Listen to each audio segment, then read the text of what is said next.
सोचिए, हमारा भारत देश चांद पर पहुंच गया, पूरा देश गर्व कर रहा है। लेकिन इस गर्व काल में अगर हम ये कहें कि समाज के ऐसे कई वर्ग हैं जो 2800 तक भी नहीं पहुंच पाए, तो आप क्या कहेंगे? सबसे पहले तो आप सोच रहे होंगे कि ये 2800 क्या है, 2800 क्या है। बताएंगे आपको इस वीडियो में कि आखिर क्या है ये 2800। नमस्कार, मैं हूं गिरिराज शर्मा और आप देख रहे हैं सरल टॉक। सभी से एक अपील है कि समाज को सब्सक्राइब कीजिए और साथ ही साथ सरल टॉक के ज्वाइन बटन को ज्वाइन कर या फिर थैंक्स बटन के द्वारा हमें आर्थिक रूप से सपोर्ट कीजिए, जिससे हम और बेहतर स्वतंत्र पत्रकारिता कर सकें। तो बात कर रहे थे हम 2800 की।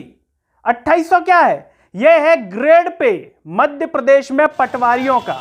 एक ऐसा समय जहां भारत चांद पर लैंड कर चुका है, चांद पर पहुंच चुका है। वहां पर देश के नेताओं ने अगर पटवारियों को नहीं पहुंचने दिया तो 2800 तक नहीं पहुंचने दिया। इसके लिए तमाम वो नेता, तमाम वो मुख्यमंत्री जिम्मेदार हैं जो मध्य प्रदेश में मुख्यमंत्री रहे हैं और पटवारियों की समस्याओं पर उन्होंने ध्यान नहीं दिया है। इसी ध्यान के लिए जो मुख्यमंत्री हैं, जो नेता हैं, उन्हें सद्बुद्धि मिल जाए। मध्य प्रदेश के पटवारी सुबह सुबह पहुंच गए भगवान श्री गणेश के मंदिर और बजा दिया घंटा। मंदिर का घंटा बजाया, भगवान श्री गणेश की पूजा अर्चना की और ये कई जिलों में किया गया। जहां भगवान गणेश का मंदिर नहीं मिला तो हनुमान जी बाबा के दर पर पहुंच गए मध्य प्रदेश के पटवारी और एक ज्ञापन बाकायदा भगवान के नाम से लिख करके मुख्यमंत्री शिवराज सिंह चौहान की सरकार के लिए भेज रहे हैं मध्य प्रदेश के पटवारी। आप सोच रहे हैं कि भगवान से धन दौलत मांग रहे होंगे, गाड़ी बंगले मांग रहे होंगे, बढ़िया 2000 स्क्वायर फीट का मकान मांग रहे होंगे, स्कॉर्पियो मांग रहे होंगे। जी नहीं, ऐसा कुछ भी नहीं मांग रहे ये लोग। ये मांग रहे हैं तो सिर्फ 2800 ग्रेड पे का वेतनमान। सोचिए, 1998 से वर्ष 2023 चल रहा है, करीब 25 साल हो गए, लेकिन मध्य प्रदेश के पटवारी उसी वेतनमान पर काम करने के लिए मजबूर है। इतने सालों में अगर आप अपने क्षेत्र के विधायक या सांसद का लिविंग स्टैंडर्ड देखेंगे तो वो आज अच्छी करोड़ों की गाड़ियों में सफर कर रहा होगा, उसका काफिला चल रहा होगा। ये पैसा कहां से आता है? दूध बेच करके, बकैया का दूध, गैया का, भैंस का कहां से लाते हैं बड़े बड़े नेता? ये आप बखूबी समझ सकते हैं कि कहां से लाते हैं। जब इनका लिविंग स्टैंडर्ड सुधर रहा है तो पटवारियों का या समाज के अन्य वर्ग जो भी सरकारी कर्मचारी हैं, पटवारी हैं, जो कम वेतन में काम करने के लिए मजबूर हैं।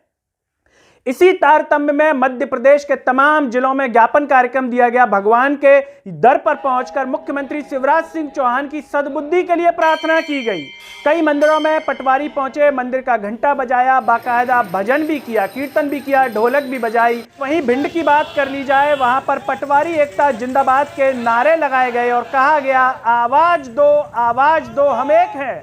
लेकिन लगता है कि ये आवाज मुख्यमंत्री शिवराज सिंह चौहान के कानों तक शायद ना पहुंच पा रही हो। अगर पहुंच भी जाएगी भोपाल जाकर के तो शायद अपनी कान में वो रुई ठूस लें, ये भी हो सकता है, या अपने बंगले की, ऑफिस की खिड़कियों को लगा दें कि पटवारियों की आवाज उनके दफ्तर तक ना पहुंच पाए।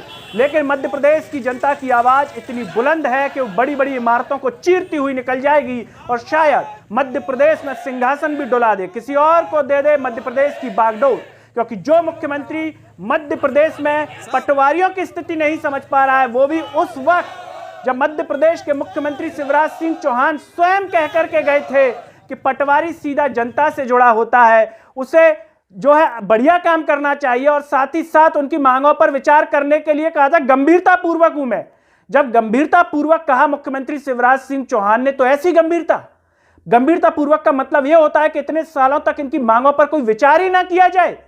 मध्य प्रदेश के भिंड में वहां के जो मध्य प्रदेश के जो प्रांतीय अध्यक्ष हैं पटवारी संघ के, वो पहुंचे और अपने पटवारी भाइयों को समझाइश दे रहे थे कि आगे हमें क्या करना है। बाकायदा कहा गया कि ऑनलाइन कार्य जो है उसको पूर्ण रूप से बंदित कर दिया जाएगा, लेकिन किसानों की सहायता की जाएगी। ये देखिए मानवता, किसानों की सहायता करने के लिए तैयार हैं, लेकिन शासन के किसी भी कार्य को नहीं करेंगे, साफ तौर पर कह दिया। ये कहने के लिए मजबूर हैं क्योंकि सरकार उनकी मांग नहीं मान रही है।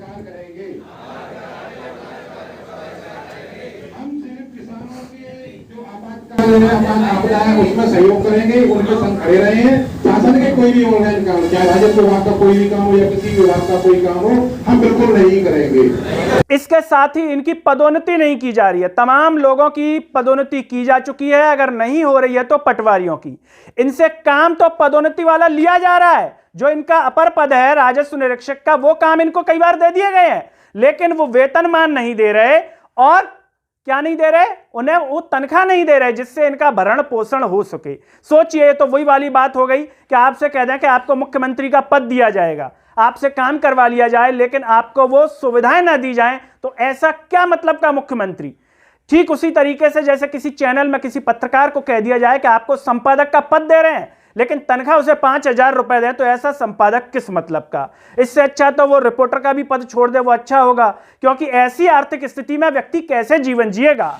अगर इनकी मांगों पर विचार नहीं किया गया तो पटवारियों ने साफ तौर पर कह दिया है कि हड़ताल पर चले जाएंगे, कलमबद्ध हड़ताल होगी और मध्य प्रदेश की राजधानी भोपाल में आवाज गूंजेगी कि आवाज दो, हम एक हैं। अब देखना होगा कि मध्य प्रदेश के मुख्यमंत्री शिवराज सिंह चौहान इन पटवारी भाई बहनों को मना लेते हैं, इनकी मांगों को पूरा कर देते हैं, या फिर उन्हें पता है कि इस बार मैं जाने वाला हूं तो जाते जाते कुछ बेहतर ही कर जाए, या हो सकता है कि उन्हें लग रहा है कि ये पटवारी भाई शांत हो जाएंगे समझाइश देने के बाद, तब तक 1-2 साल की कहानी टल जाएगी और मैं फिर से चुन करके आ जाऊंगा और फिर देखूंगा बाद में। आप जो भी सोचते हो इस पूरे मुद्दे पर कमेंट बॉक्स में अपनी राय जरूर दीजिए। इस वीडियो को हर जगह शेयर कीजिए जिससे मध्य प्रदेश के मुख्यमंत्री शिवराज सिंह चौहान तक पहुंचे, उन्हें पता चले कि उनके पटवारी भांजे जो भांजियां हैं वो उनके लिए सद्बुद्धि की भी प्रार्थना कर रहे हैं, कितना चाहते हैं उन्हें, लेकिन शिवराज जी हैं कि पटवारी भाई बहनों को नहीं चाह रहे हैं। साथ ही साथ सरल टॉक के ज्वाइन बटन को ज्वाइन करो, थैंक्स बटन के द्वारा हमें आर्थिक रूप से सहयोग करें जिससे हम और बेहतर स्वतंत्र पत्रकारिता कर सकें। नमस्कार।